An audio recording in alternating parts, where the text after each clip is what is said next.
November 1944. Dawn breaks slowly over a forest road in Western Europe. The air is wet, cold, the kind of cold that seeps through wool uniforms and stiff leather boots. A German reconnaissance detachment moves cautiously forward, rifles low, eyes scanning for signs of retreating Americans. Then they see it. Beyond the tree line, the ground opens into a clearing. Neatly arranged in rows are hundreds, then thousands of olive-drab metal containers, jerry cans stacked chest-high, tanker trucks parked nose to tail, rubber hoses coiled beside portable pumps. The smell hits first. Raw gasoline, strong enough to sting the eyes. A German colonel steps forward, his boots crunching on gravel. He has seen fuel shortages choke entire divisions. He has watched tanks abandoned for lack of a few liters. He knows that every panzer offensive now lives or dies by ration cards measured in hours. He asks for the figures. The answer comes back calmly. More than 50,000 gallons of American fuel, left behind and already being replaced. In that moment, surrounded by abundance his army could no longer imagine, he understands something no briefing from Berlin had ever admitted. This war is not being lost at the front. It is being lost somewhere far behind it, where the fuel never runs out.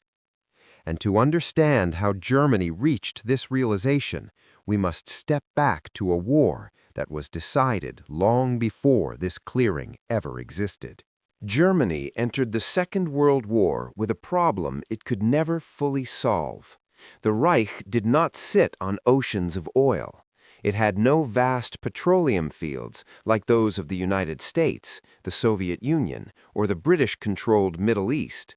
What it had instead was chemistry, planning, and urgency. Long before the first shots were fired in 1939, German strategists understood that modern war would not be won by courage alone. It would be won by fuel. By the mid-1930s, Germany relied heavily on synthetic fuel, gasoline refined from coal through complex hydrogenation processes. Plants at Leuna, Bolin, Politz, and other industrial centers worked around the clock, converting brown coal into aviation fuel, diesel, and lubricants. On paper, the system worked. In reality, it was fragile.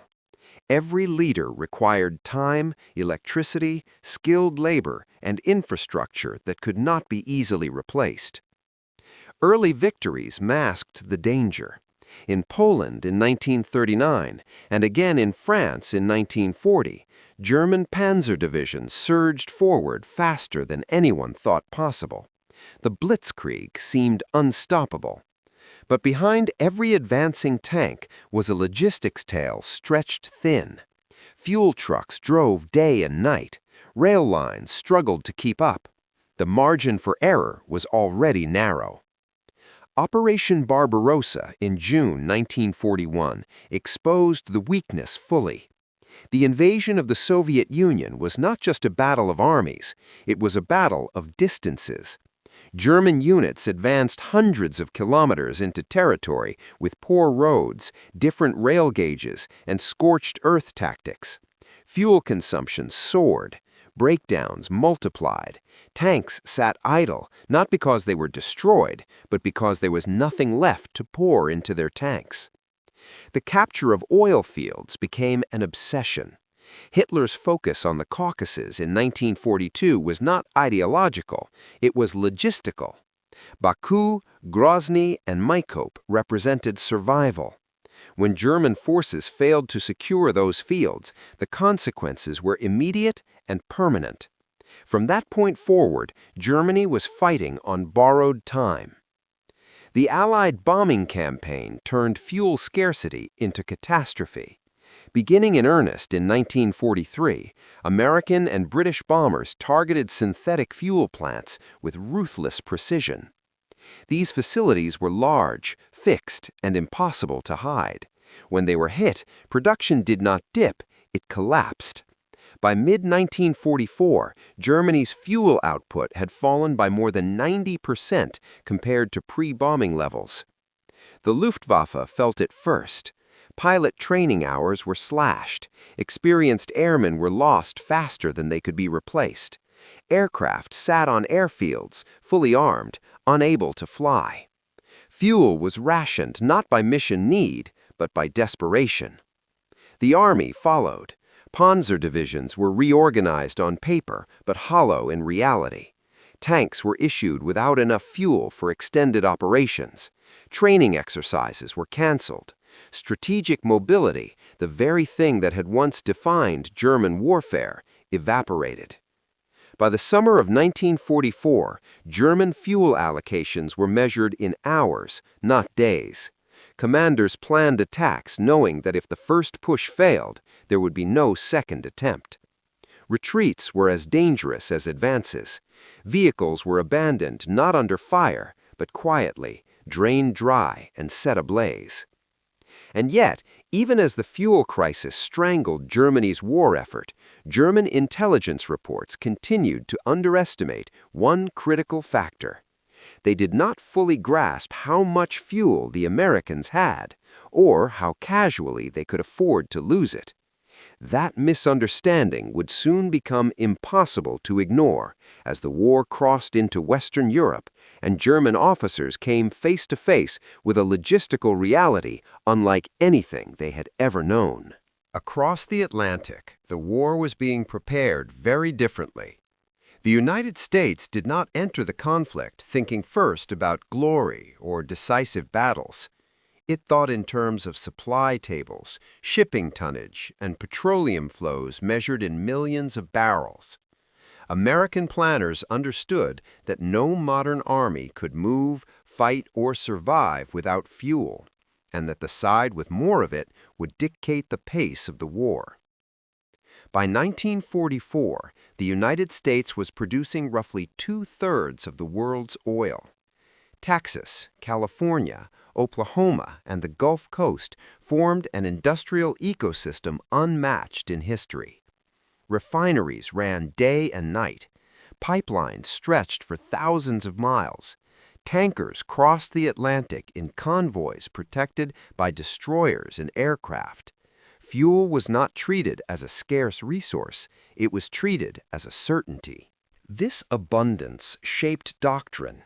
American armored divisions were designed to consume fuel at extraordinary rates. Sherman tanks were not built for efficiency, they were built to keep moving. Truck convoys followed closely behind advancing units, delivering gasoline, diesel, and lubricants in volumes that would have stunned European planners. Fuel was packaged for speed. The now iconic 5-gallon jerry can, originally a German design, was mass-produced by the millions. American versions were stamped, welded, and shipped across oceans. They were stacked on beaches, in forests, along roadsides. If one dump was lost, another replaced it within days.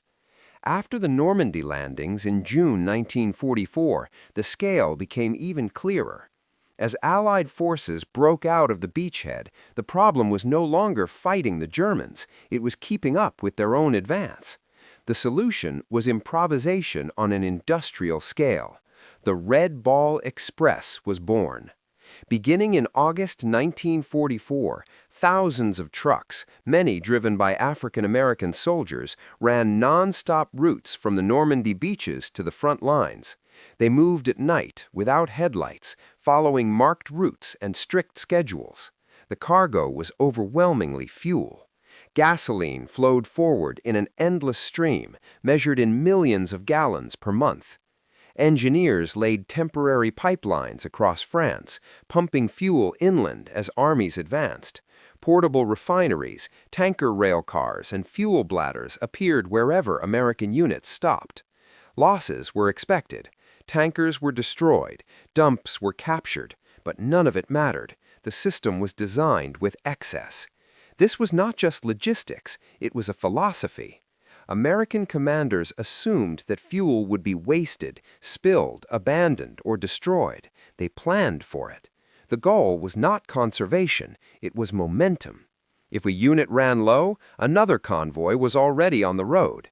If a dump fell into enemy hands, a larger one was already being established farther forward. German intelligence saw fragments of this system, but failed to comprehend its depth.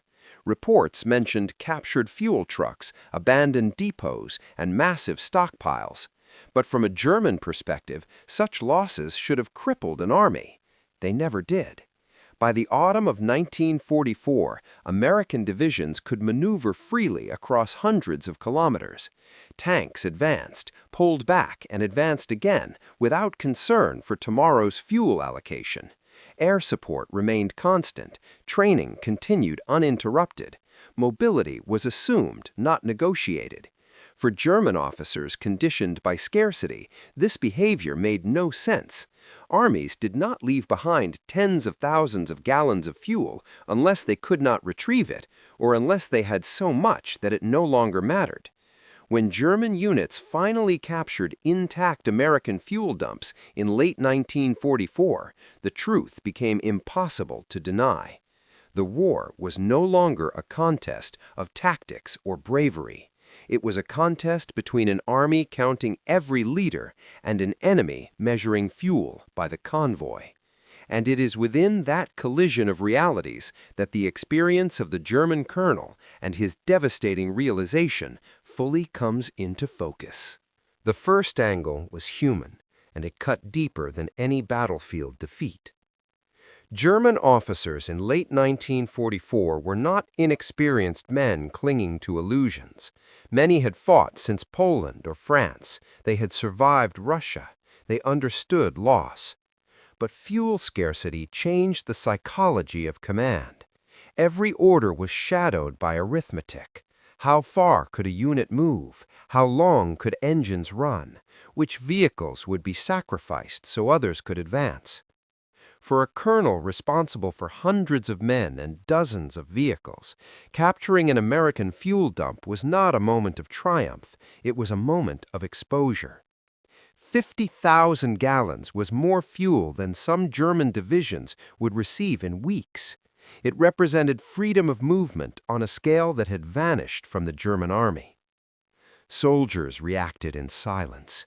They did not cheer, they stared. They understood what their officers did, that this fuel was not a stroke of luck, but evidence of a system operating beyond their reach. Even using it was a problem.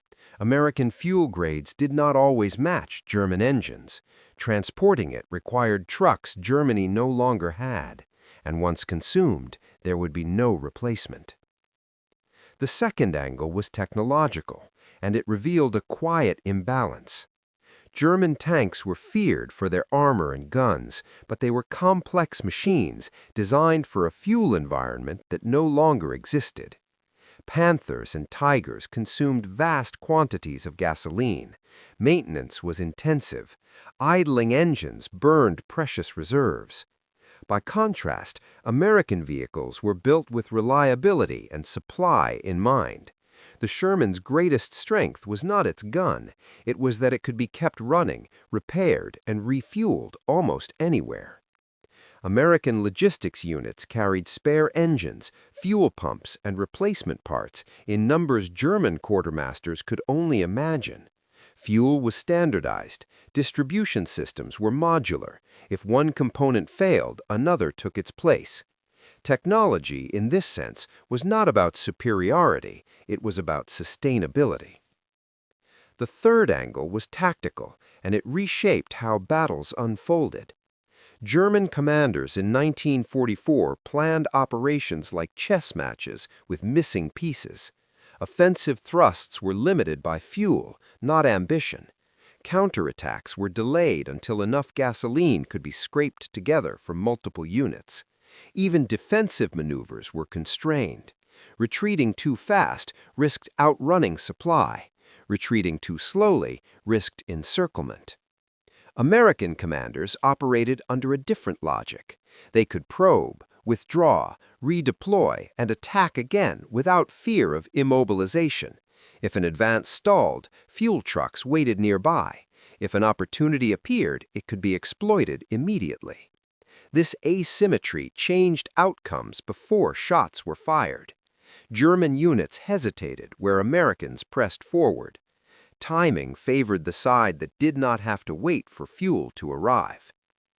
Captured American fuel dumps became symbols of this imbalance. They were tangible proof that the battlefield was no longer the true arena of decision. The real battle was being fought on highways, in depots, and along pipelines stretching back to ports and refineries thousands of kilometers away. For the German colonel standing among those fuel containers, the realization was not traumatic. It was quiet, professional, devastating. He understood that no tactical brilliance could compensate for this gap. No local victory could reverse a strategic imbalance this vast. And as winter approached and operations escalated toward one last German gamble, this understanding would collide with events on a scale even more unforgiving. The leadership angle revealed how deeply fuel scarcity had distorted German decision-making by late 1944. At the highest levels, German commanders were forced to plan offensives around fuel fantasies rather than realities. Allocations were promised, then reduced, then delayed. Field marshals argued not over objectives, but over leaders. Strategic choices became hostage to logistics that no longer existed. Orders issued from Berlin often assumed fuel stocks that had already been bombed, consumed, or captured. This disconnect bred fatal optimism. Leaders convinced themselves that a single decisive blow could restore momentum if only enough fuel could be gathered for the opening move. The Ardennes offensive was conceived in this atmosphere. It was not merely a military gamble, it was a logistical one, built on the assumption that Allied fuel would be captured in sufficient quantities to sustain the advance. From the enemy perspective, the contrast was stark. American commanders did not fear fuel shortages. They planned around excess. Intelligence reports acknowledged losses, but dismissed them as temporary inconveniences. The U.S. Army's confidence did not come from arrogance, it came from accounting. They knew how much fuel was flowing across the Atlantic and how much more was already on the way. To American logisticians, abandoned fuel dumps were acceptable risk. Speed mattered more than tidiness. If fuel slowed the advance, the solution was not conservation, but acceleration. Push forward, establish new dumps, and let the system absorb the loss. This mindset baffled German officers. In German doctrine, losing fuel meant paralysis. In American practice, it meant rerouting a convoy. The moral angle completed the picture. War exhausts men not only physically, but mentally. German soldiers had endured years of rationing, shortages, and retreat. They lived with the knowledge that every drop of fuel was precious, every movement costly. Capturing American fuel did not inspire hope, it deepened despair. It confirmed that their sacrifices were being measured against an enemy whose capacity seemed limitless. The abundance carried psychological weight. It eroded belief. Soldiers began to question not their courage, but the logic of continuing. Officers could still command obedience, but conviction was harder to maintain.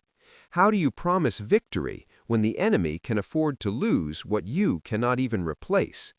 This was not defeatism, it was realism, born of observation. The German colonel did not need propaganda or intercepted messages to understand the situation. He had walked among the containers. He had smelled the fuel. He had seen the ease with which Americans could abandon what his army would have guarded with its life.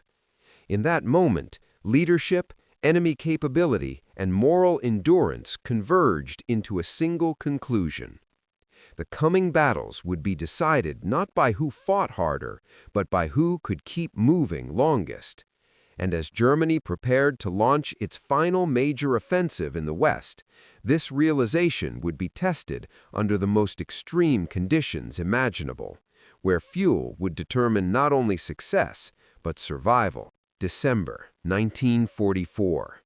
Snow settles over the Ardennes forest, muffling sound and narrowing vision.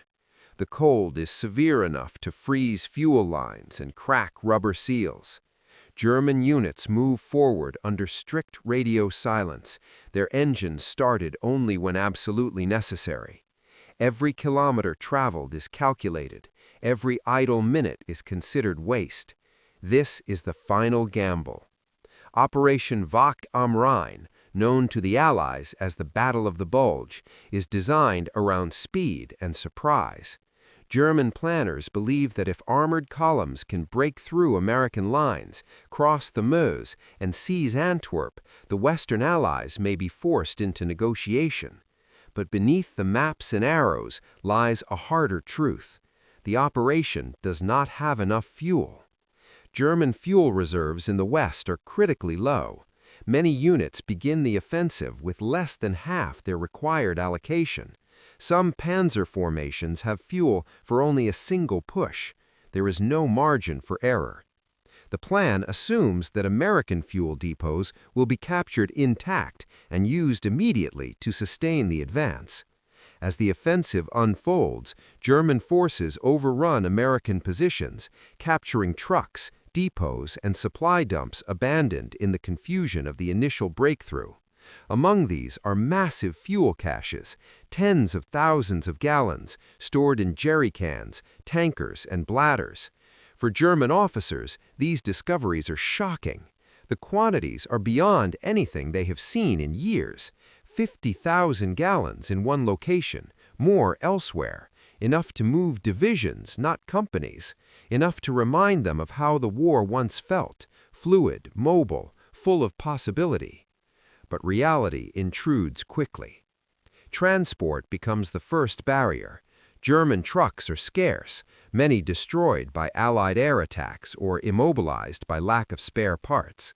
Captured American vehicles require unfamiliar maintenance. Fuel grades are inconsistent. Moving large volumes forward under constant Allied air threat proves nearly impossible. Even when fuel reaches the front, it disappears faster than expected.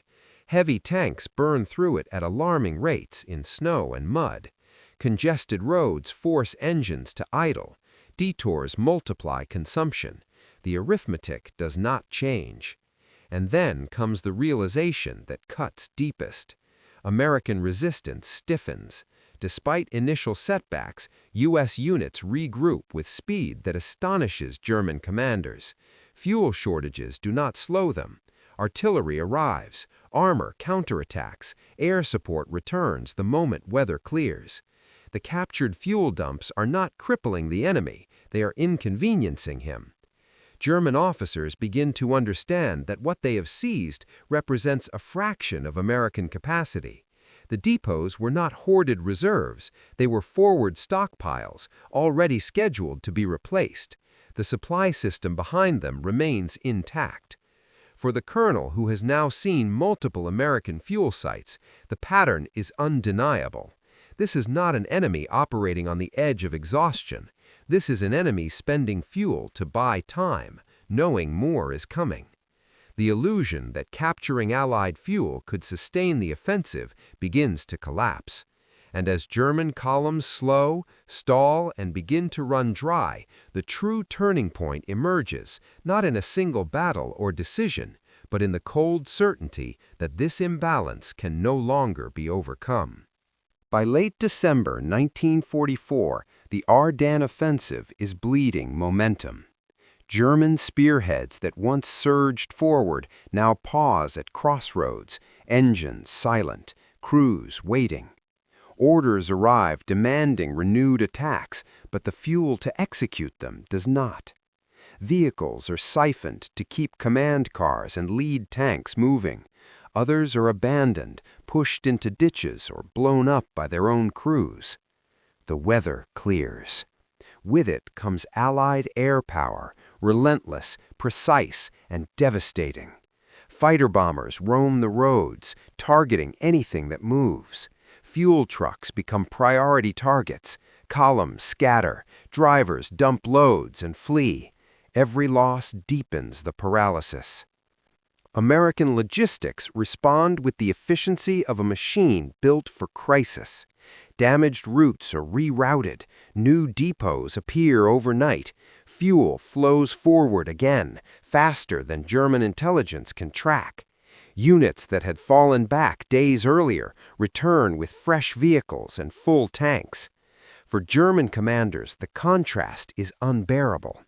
They had built their plan on capturing fuel to sustain advance. Instead, they find themselves unable to even transport what they seize. The very abundance that once seemed a lifeline becomes a reminder of their own constraints. Every captured gallon highlights what Germany no longer possesses. The colonel's realization hardens into certainty. He watches American counterattacks regain lost ground with ease. He sees Sherman's maneuver freely where German armor sits immobilized. He notes that even after losing depots, the Americans do not slow, they do not conserve, they accelerate. Reports flow upward, stripped of optimism. Fuel shortages are cited again and again. Requests go unanswered or arrive too late. The war has become a matter of endurance, and endurance now belongs exclusively to the Allies. By January 1945, the offensive has failed. German forces withdraw under pressure, leaving behind wreckage that tells a silent story. Tanks with full ammunition, but empty fuel tanks. Trucks intact, but useless. Artillery abandoned for lack of towing vehicles. The Ardennes marks more than a tactical defeat. It marks the final proof that Germany can no longer conduct large-scale mobile warfare in the West. For those who witnessed captured American fuel dumps during this period, the conclusion is unavoidable. No future operation can bridge this gap. No reorganization can conjure fuel that does not exist. The enemy's strength is not just greater, it is structurally unassailable. From this point forward, the war moves toward an ending shaped not by sudden collapse, but by inevitability. And as German units fall back toward the Rhine, the consequences of that realization begin to unfold across the final months of the conflict. The retreat from the Ardennes is not marked by dramatic last stands. It is marked by silence. German columns pull back through shattered villages and frozen roads, leaving behind vehicles that can no longer move. Some are burned, others are simply abandoned, keys still in ignitions. The reason is the same everywhere: no fuel. Captured American gasoline continues to appear in reports, but its significance has changed. What was once seen as opportunity is now treated as temporary relief at best. Without trucks, without air cover, and without spare parts, fuel alone cannot restore mobility. It becomes another resource Germany cannot fully exploit. Operational planning adjusts accordingly. German commanders scale back ambitions. Attacks become localized. Movements are restricted to what remaining fuel permits. Entire formations are reclassified as static, not by design, but by necessity. On the Allied side, the aftermath looks very different. American logistics continue to expand. Fuel pipelines push eastward. River crossings are supported by floating depots. Even as supply lines stretch, the system adapts. Losses are absorbed. Tempo remains high. This asymmetry reshapes the battlefield. German units can no longer disengage at will. Withdrawals become chaotic under air attack. Encirclements become more common. The inability to maneuver turns tactical setbacks into operational disasters. German reports from early 1945 reflect a growing resignation. Fuel shortages are no longer framed as temporary problems. They are acknowledged as permanent conditions. Requests become statements of impossibility. Plans are revised not around victory, but around delay. The colonel's experience is no longer unique. Across the front, officers reach the same conclusion independently. The enemy's logistical depth cannot be matched. Capturing fuel no longer changes outcomes. It only postpones defeat by hours or days. This realization affects morale in subtle ways. Discipline holds, but belief erodes. Soldiers fight because they must, not because they expect success. Commanders issue orders knowing they cannot be fully executed. By the time Allied forces reach the Rhine, the war's character has shifted. It is no longer a contest of maneuver. It is a slow compression of an army that can no longer move fast enough to escape. And beyond the immediate battlefield consequences, the implications of this imbalance extend even further into the final collapse of Germany's war effort and the lessons drawn in its aftermath. By the spring of 1945, the fuel crisis is no longer a secret whispered among officers. It is an accepted fact, shaping every remaining decision. German forces west of the Rhine are shattered. Many units surrender without prolonged resistance, not because they lack weapons, but because they lack the means to maneuver or resupply. Tanks are destroyed by their crews after running out of fuel. Aircraft are blown up on airfields, perfectly serviceable but unable to fly. Captured American fuel continues to appear in small quantities, but it no longer inspires reaction. The scale is understood now. Even tens of thousands of gallons cannot alter a system designed to operate on millions. As Allied armies cross into Germany itself, the contrast becomes even more visible. Allied convoys roll forward uninterrupted. Fuel depots appear in captured towns within days. Pipelines follow the advance. The war machine that German officers glimpsed in fragments during the Ardennes now unfolds in full view. Post-war German accounts reflect this realization with striking consistency.